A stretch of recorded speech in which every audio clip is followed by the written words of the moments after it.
In this video, we're going to study Chapter 8 of Book 1 of Aristotle's Nicomachean Ethics. My goal in this video is to provide students with a helpful first reading that introduces them to the text which is to be studied so that they can go and work on studying for mastery on their own time with the help of this video. So let's begin our study in Chapter 8, as I said, of Book 1 of Aristotle's Ethics. Chapter 8. Felicity must be considered by us not only from the conclusion and particulars from which its definition consists, but also from the assertions of others concerning it. For everything which is inherent in a thing accords with the truth. But what is true is rapidly dissonant with what is false. Since goods, therefore, have a twofold distribution, some of them are said to be external, but others pertain to the soul and the body. We call those pertaining to the soul the most proper and principal goods. Those goods which pertain to the soul are the most proper and principal goods to man. But we place the psychical actions and energies about the soul. Hence it is well said, according to this opinion, which is ancient, and assented to by those who philosophize, that felicity is the energy of the soul according to virtue, as we saw in Chapter 7. It is also rightly said that certain actions and energies constitute the end, that is, felicity. For thus felicity will consist in the goods pertaining to the soul, and not in external goods. With this reasoning, likewise, the assertions accord that the happy man lives well and acts well. For nearly felicity will be a certain living well and acting well. It appears, moreover, that everything which is sought for in felicity is inherent in the definition we have given of it. For to some, indeed, felicity appears to be virtue, to others prudence, and to others a certain wisdom. But to others it appears to be these things, or some one of these, accompanied with pleasure, or not without pleasure. Others also comprehend in the definition of felicity external affluence or wealth. But of these opinions some are supported by the authority of many and ancient men, and others by a few and renowned men. It is not, however, reasonable to suppose that either of these have wholly erred, but that they have erred in some one particular point, and are right in most things. With those, therefore, who say that felicity is every virtue, or a certain virtue, our assertion accords. For it is the energy of the soul according to virtue. Perhaps, however, it differs in no small degree to conceive that what is most excellent consists in possession, or to conceive that it consists in use, and that it consists in habit or in energy. For it is possible that habit, when inherent, may be effective of no good, as in him who is asleep, or who in some other way is inactive. But this cannot be the case with energy. For he who possesses virtue in energy necessarily acts, and acts well. But as in the Olympic Games, not the most beautiful and the strongest are crowned, but those who contend. For some of these are victorious, so those who act rightly obtain those things in life which are beautiful and good. The life also of these is in itself delectable, independent of external pleasure. For to be delighted is among the number of things pertaining to the soul. But to every one that is delightful, of which he is said to be a lover, as a horse to a lover of horses, and a spectacle to a lover of spectacles. After the same manner also, just things are delightful to a lover of justice. And in short, what pertains to virtue, to a lover of virtue. Things therefore delectable to the multitude are hostile to each other, because they are not naturally or truly delightful. But to the lovers of what is beautiful in conduct, those things are delectable which are truly delectable by nature. And such are the actions according to virtue, so that they are delectable to these, and are so per se in and of themselves. The life also of these is not at all in want of pleasure, as a certain appendage, but contains pleasure in itself. For in addition to what has been said, he is not a good man who does not rejoice in beautiful actions. For neither would anyone call him just who does not rejoice in acting justly, nor would anyone call him liberal who does not rejoice in liberal or generous actions. And in a similar manner in the other virtues. If this, however, be the case, actions according to virtue will be of themselves delectable or delightful. But they are also good and beautiful, and especially each of these, if the worthy man judges well concerning them. But he judges in the way we have said.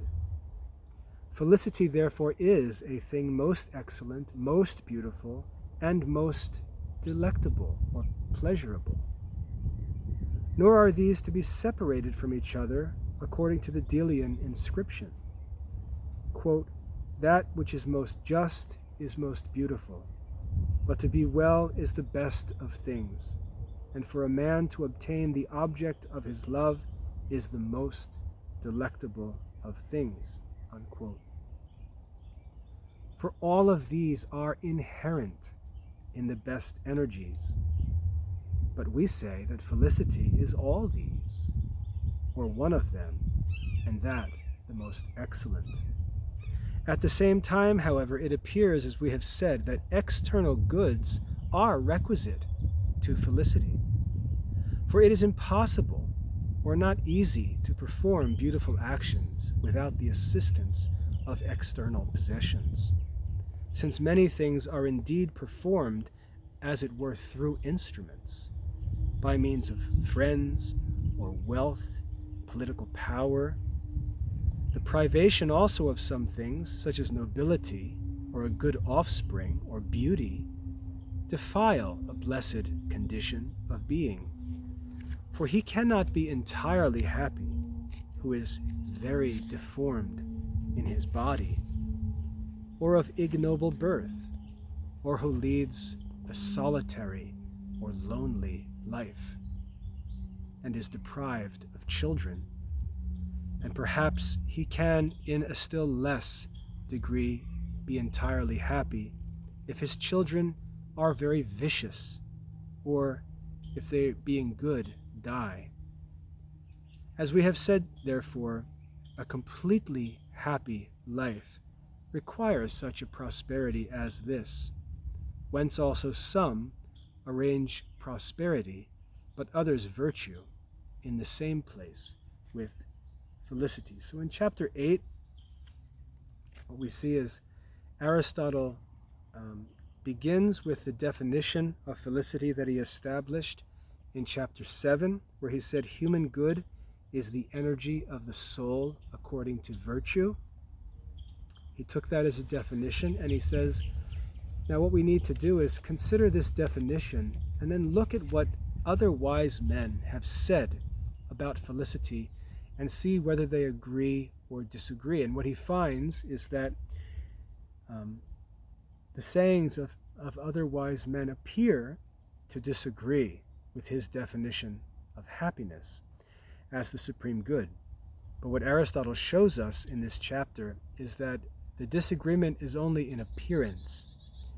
For if we really get into the significance of the definition that he's provided for felicity, we'll find that the things that others say are true and are included in his definition. For example, if some were to say that